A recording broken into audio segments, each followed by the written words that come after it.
আসসালামু আলাইকুম। আমার এই যে বাঙালি ভাইরা আছে, আমার কাজকর্ম করে, এই যে হ্যাক মারবার লাগিয়ে দিছি। আর এখন হ্যাক মারছে তিনজন। এখন আমি যাই দেখবো এরা কাজ করে কিনা, বসে থাকে। এখন দেখবো এরা কি অবস্থা। আপনারা এখন দেখবেন ইনশাল্লাহ ওরা কাজ করে কিনা।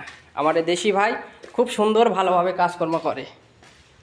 আপনারা দেখেন এখন টাইম 5টা 16।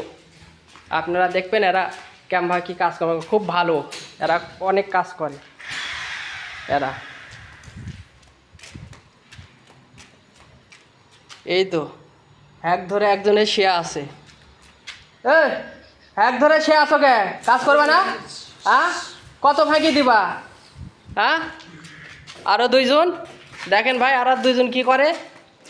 এই যে একজন ঘরের রুমের ভিতর থেকে বাড়ালো, এই যে দেখেন। আরেকজন গেল কই? তিনজনারে হ্যাক মারবার লাগা দিছি, 3টা টয়লেট।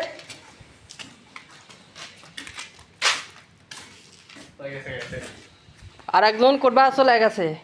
একজনে শুয়ে থাকা হ্যাক ধরে আছে, আর একজন যায় রুমের মধ্যে মোবাইল টিপে। এমভাবে কাজ করলে কি এরা কি করে খাবো? আমাকে তো ব্যাংক আপ করে ভাড়াই দেবে মালয়েশিয়া। আপনারা সবাই ভিডিও দেখানো ভাই, আপনারা দেখেন, কমেন্ট করে জানাবেন এর কি করা যায়। এর এত সুন্দর করে বুঝায় সুজায় 10 টাকা যদি লাভ হয়, এদেরকে আমি 2 টাকা দিতে পারবো। এদের যে কাম করে, এর একদিনে টাকা আছে 60 টাকা, মালয়েশিয়ার টাকা 60 টাকা বেশি। ওভার টাইম দেয় 80-85 টাকা পড়ে। এই যে একজন আমার বন্ধু বাঙালি, এই যে একজন ওই শিয়া থাকে, এদের কার্টুন মেলায় কি সুন্দর করে শিয়া থাকে। হ্যাক ধরে আসছে, যখন আসছি তখন হ্যাক চালায়। এবার কাম করলে কি আসলে আমার বাইর থেকে টাকা নিয়ে এসে দেওয়া লাগবো।